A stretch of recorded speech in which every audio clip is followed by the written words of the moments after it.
Another feature we have on layers, and I'm going to hide this layer for a moment, so we're just focusing on the stars. You have opacity as another thing. If I click on here and I drag the opacity, it will take that layer and make it partially see-through. Now, I'm not just lightening the layer color-wise, I'm actually making it semi-transparent. And proof of that is what happens if I change layer 0 to a darker color. So let's say I want to fill it with the color of black. I choose layer 1, click it in, and now I've blackened the background. Let's change colors again. Let's pick, for example, red. Click it, and I paint bucket in red, and you see how that's showing through. You can even do gradients and other things. So working with layers, you can change opacity. You can do a lot of interesting techniques with it. And you can just drag it left and right, or you can just click on here and hand type it in. If you want 95% opacity, just type out 95. You may be wondering what this fill is about. Fill will actually adjust the amount of effect that you're doing. If this is a hard light blend and we change the fill,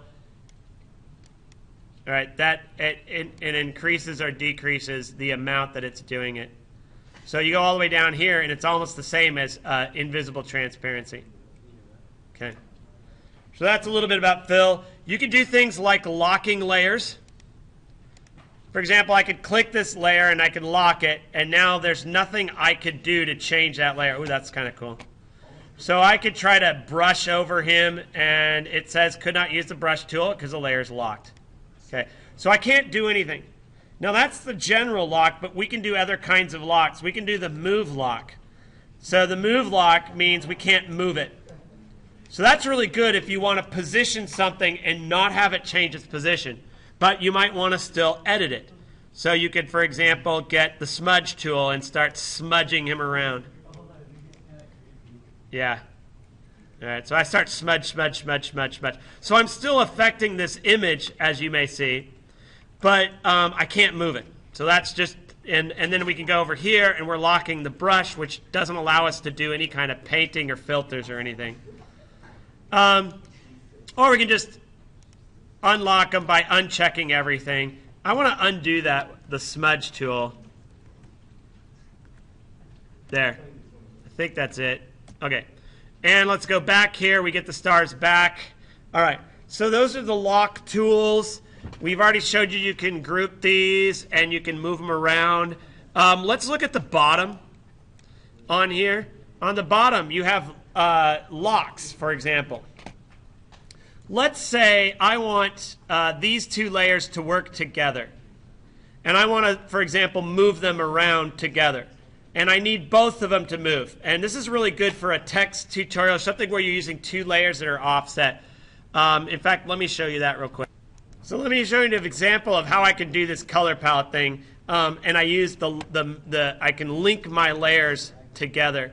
So one of the things I could do is, what if I want to move all of these layers together?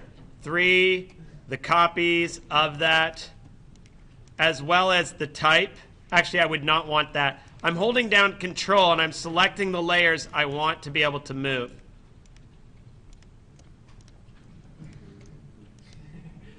Okay, so I just want to move all of those together.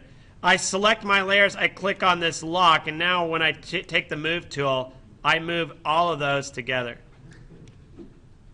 So let's say I want to replace them, but I just want to be careful not to, I want to make sure my numbers go with it or whatever. So using that link is a good idea for linking yours together. And you just can click on it to unlink them, and they're good. Of course, probably a good thing to do would be to create a group, give your group a name, and then move them all into that group. And that will make it easier to link them and to move them. Okay? All right, let's go back to the other one. I'm looking at my time here. I got a little bit of time to work on this. We talked about that. We have the effects. If you select, by the way, you have to have a single layer to create an effect, or a layer style, excuse me. This is going to be easier on text. So I'm going to add text to the top. And I'll put a little message here like Baudelaire is watching you. Maybe I'll make it white, or I'll pick a nice light color off of here. Right there.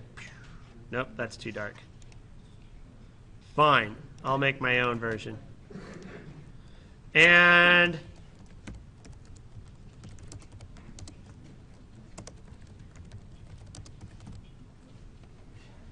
always watching you. Okay, so let's say there's my text there. I highlight it, come up with a good font that looks, a little bit more imposing. No, not so much. Where did chiller go when you need it? All right, and we'll make it nice and big, 72. Oh, we'll make it 110. All right, nice big text. We move them a little bit here. And now we can apply our layer style. So we've got blending options. I can click it, get a whole palette here. I can add a drop shadow, and notice how it highlights it. And I can do an inner shadow to sort of do a little cut in. And we've got outer glow and inner glow and bevel and emboss. And we got all of these different techniques we can do on the layer styles. Now, I believe I have another tutorial that goes over this. So I won't go into too much detail. My type tutorial one does that. What we can do, though, with an effect is we can actually copy our layer style, and we can apply them to other layers. Paste layer style, if for some reason we wanted to do that. Okay? So that's the layer styles.